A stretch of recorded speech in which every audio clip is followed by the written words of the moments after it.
Hi guys, welcome to this session in Microsoft Word. In this module, I want to have a look at some of the features you can find on the References tab. So I've got a document on the screen which has got some heading styles in it, and I'll just go to the View tab and put on the navigation pane so you can see those. So those are great. They allow you to navigate through a document very quickly and move things up and down. But they're also quite cool for creating a table of contents, which is the first thing that I want to do on the References tab. So References, Table of Contents is the first option. If I drop that down, you've got some different layout options here. I'm just going to go for the first one, and it generates a table of contents which gives you a hyperlink, if I hold my control key down, to that particular heading, as does this. Now, because these are heading styles, this gives me this functionality. Without heading styles, I wouldn't be able to do this. So to create a heading styles, it's basically type the thing, highlight it on the Home tab, choose a heading style, and if you don't like the font and format, you just right-click on it and modify it to one that you like. But once you've done that, you must base it actually on one of the preset heading styles, otherwise it won't pick up the relevant bits and bobs. Once you've done that, you can quickly create a table of contents. So that's the first thing on the References tab I want to talk about. Now, if things change in this table of contents, you see you've got Update Table there. So, for example, Program at the moment is on page 1, but if I get myself there and do Control Enter, which is a hard page break, Program is now on page 2. This still says page 1. So I've got this option, or I can do it up here, Update Table, and I only need to do the page numbers because I didn't add a title to change any of the structure of this. So I'm just going to click OK to that, and you can see that's now changed to 2, which is correct. So once you've done it, it's quite simple to keep it updated. Now the second thing I want to talk about is doing an index. So I'm going to the first paragraph. I'm just getting myself there, cursor's there. Now you have to do this slightly different because you need to mark the entries that you want to appear in your index. So I'm just going to click on Mark Entry, and what happens is this box floats on the screen, so you can click on the document and then the box, whichever one you click on. So I've just actually clicked on that office. I'll just mark that. As soon as I click Mark, Show Hide will appear, and you'll see the little code there for the entry. And it's a case of then just going through it and then I'll mark all for that one because it comes up quite a few times. Office comes up quite a few times, mark all.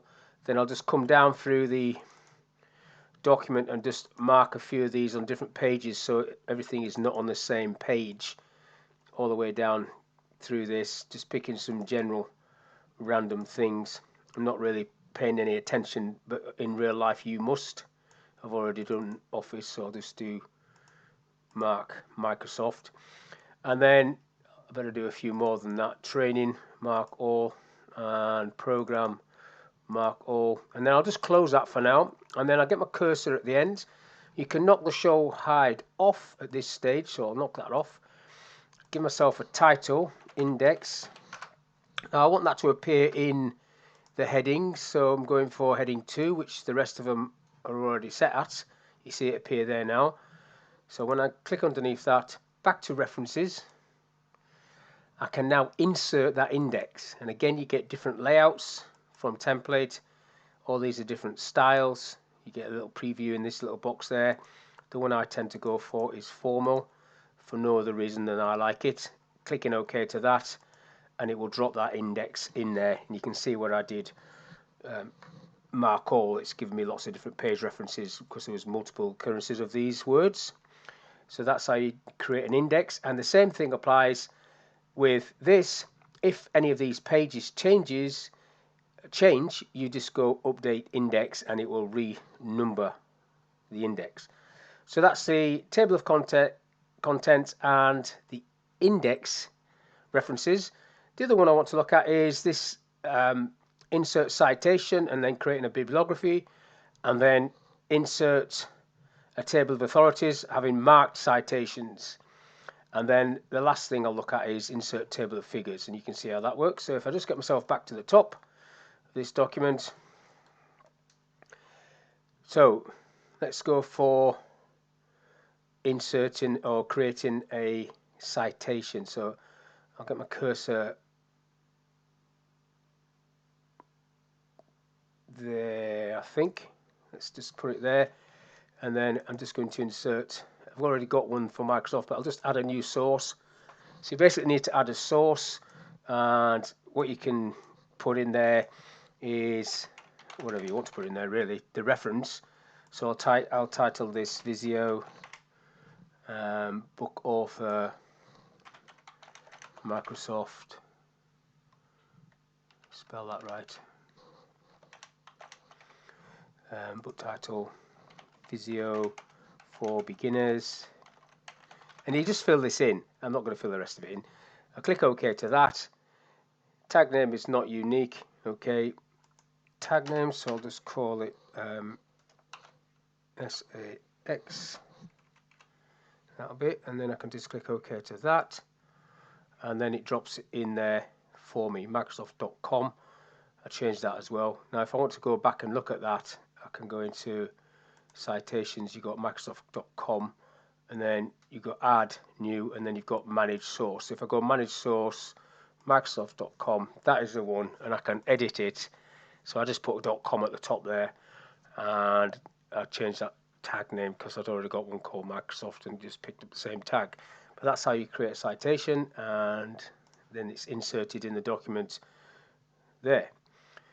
Now that can be then produced at the end. If I just do another one, so if I just go there and then create a new one, I'll call this, let's say this is a report. Author is going to be Saxton. Title is going to be Visio or not, and let's say 2023. That'll do. So it's going to put my name in there. The reference is Sax23, so it's different to the other one that I've already done. So I'll click OK, and it's put that in there. Now if I get myself to the end of the document, so I'm just getting myself to the end, Control End on the keyboard, I can then insert the bibliography. I'll just come down a bit, and then you've got this option here, built-in options. So I'll go for the top one, and it just drops those things in there for me. So that's the bibliography. Now the other thing I want to do is insert a table of figures. So what I need is some tables. So let's make myself some tables. So I'll insert a table. That'll do, just a simple little table. So it's got table 1 as a title, and then I'll insert a table there. Insert table 2, just one more. Insert table 3. So there's 3 tables, and I can then insert a table of figures. And when I click on that, you've got these different options, and the caption is table, but you've got obviously these as well. So I want to put a couple of these in. So let's get a photograph. So I'll insert pictures, stock images. I'll just use a stock image. That can do, that one. It's going to be a massive picture, no doubt. And then I'll just resize that to make it quite small. Now this hasn't got a caption on it, so what I need to do is insert caption. So I'm going back to references, and you've got insert caption, and this one needs to say picture 1. It's going to say above selected item, OK. So there it goes.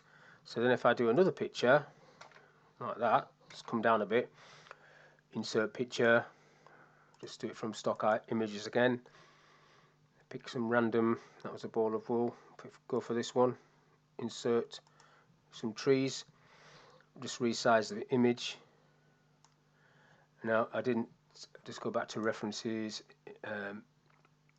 insert caption, picture 2,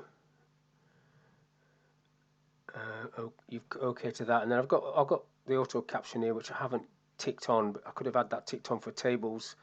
It is on for tables. It's not on for this, so let's have a look. Bitmap images, probably not going to have a bitmap. It's probably going to be ping this is going to be, I would imagine. So maybe I'm going to have to do this manually. It's not an option in this list that I can see. Package. Okay, I'll just cancel that. I'm not going to do that. I'll do it manually. So insert caption. It's going to be figure 2. Okay, that'll do. So now I've got tables, pictures, and then when I go into insert table of authorities, you've got different options in there. Picture, figure, all that. I'm just doing picture and table. So now I need to get myself to the end of the document, so control end. Now insert table of figures. First of all, I want picture. Okay, those are the 2 pictures and the reference to them, and then do it again, but change it to table. Okay, those are the 3 tables. So the last thing I want to do is mark citation, similar to mark index, and then insert a table of authorities. So if I go back into the document, I'll just do a couple of these. I'll just get into that there. And then you go mark citation, and you've got different options here, cases, statutes, all that sort of stuff. So I'll leave it on cases.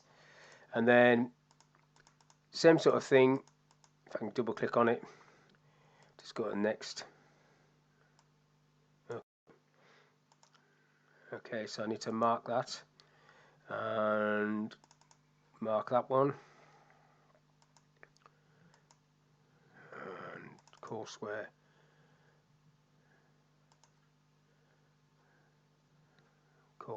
Proficient, I'll mark that. Mark courseware. I didn't mark courseware. Just go for corporations. Just go mark that. Those are the 3 things you're marking. Then if I go to next citation, and then you can change this to other authorities, and then you can double click and mark it again. So it looks like you can't mark this because it's grayed out, but it's just, there's courseware, so I can mark that. And then next citation, I'll just go to rules just to do one more specialized mark. Close that, come down to the bottom, get rid of show hide again, back to references, insert table of authorities, all, because I want all of them, and then OK, and it should categorize them into the 3 things that I did: cases, other authorities, and rules. So there you go. That's all the references that I want to talk about in this little session. So first of all, if I get myself back to the top and I'm scrolling up instead of doing control home, there's the table of contents, which is looking at these heading styles. And if I click on the bibliography, that'll get me back to this. The index is looking at marked entries, which you can only see when you've got show hide active, which that is. Go back to reference. I went into the bibliography, manage sources, so I created a couple of sources and then inserted those, and you get reference to them in your document. Again, you can only see them with show hide on. And then I marked citations, created a table of authorities, and in between that I did inserted captions for pictures and tables, so you could have a reference to those as well. So all these are fairly simple to do. Some of them you have to mark beforehand, others you have to put a caption on. The table of contents, I will do control home instead of scrolling up. You just have to have heading styles. Let's get that show hide off because it doesn't look nice. So that's all I want to talk about in this little video. Hopefully it's of use. Thank you for your time, and I'll catch you in the next one.